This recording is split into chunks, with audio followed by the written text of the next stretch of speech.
2009 fue el año de la creación de League of Legends y no es sorpresa que durante todo este tiempo los jugadores hayan visto una cantidad enorme de cosas impactantes, ya que como es bien sabido, cada juego tiene cosas rotas y League of Legends no es ninguna excepción.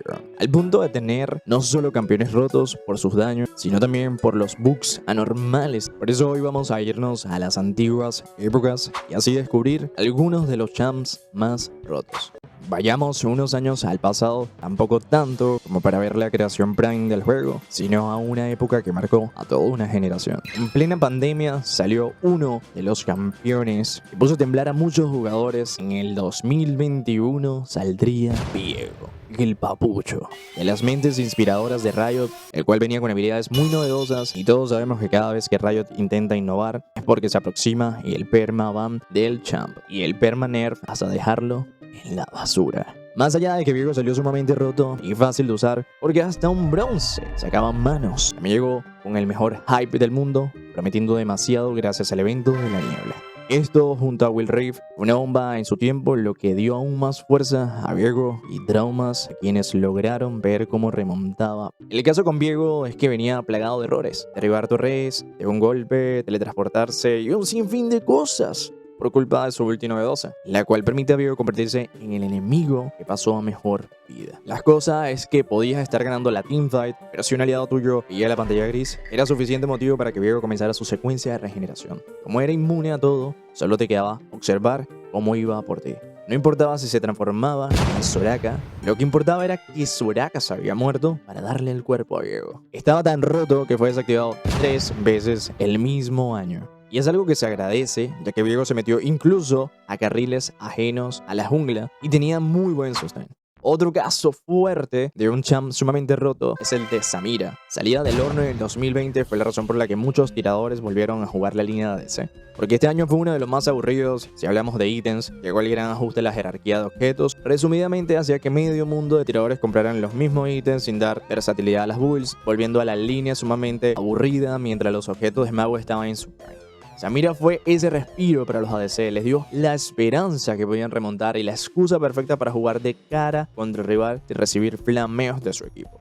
En su salida, Samira fue el champ con más probabilidades de hacerte una pentakill, no con el tiempo, sino desde el primer día, gracias a una ulti que recompensaba sus requisitos. El problema de crear ultis como la de Samira con los mismos jugadores con reflejo de moscas, a quienes se les hacía súper fácil hacer combos y activar la ulti 2 veces, y eso ya era humildad. Nerfeo tras nerfeo le quitaron a Samira lo que le hacía diferente de Katarina: la posibilidad de tener un escudo tipo Yasuo en área, el cual le daba una comodidad increíble a la hora de enfrentarse a magos o habilidades decisivas.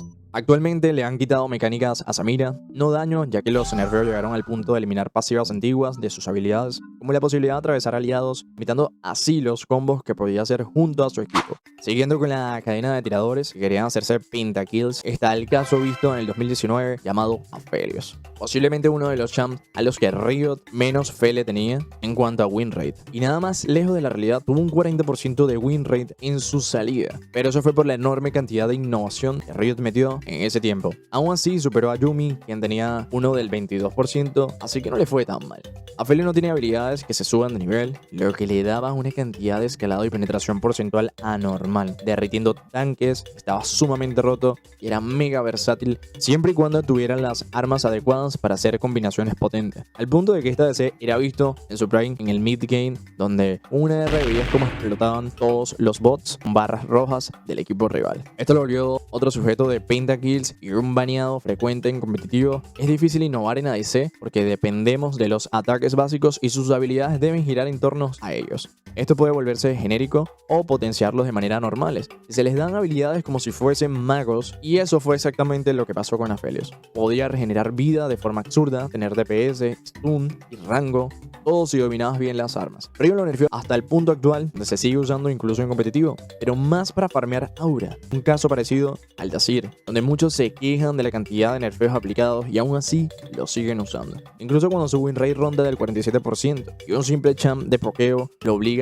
a jugar muy atrás. En pleno nacimiento de League of Legends había muchísimos champs rotos y en su mayoría con ausencia de movilidad. Aún así, muchos estaban rotos por las habilidades disponibles, ya fuera Twisted Fate o más adelante Mordekaiser. Pero hay que centrarnos en Jax, el cual sí era estático, pero tenía la capacidad de ignorar los ataques de los enemigos con una build concreta, aunque los magos podían hacerle frente. Si el enemigo llevaba puros héroes de autoataque, era GG asegurado para Jax.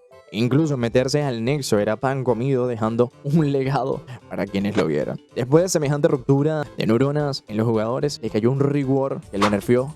En el 2017 salió un asesino escondido de mago. Fue un dolor de cabeza y tardó su tiempo en ser baneado, lo que permitió ver a Zoe en el competitivo y obviamente ver cómo sacaba sus jugadas de one shot como si fuese un montaje. Zoe tiene prácticamente las mismas habilidades que actualmente, pero antes eran muchísimo más potentes. Al punto de que la excusa para que Zoe estuviese tan rota era su ulti, la cual no era una explosión masiva ni un CC gigante, sino más bien una ayuda individual.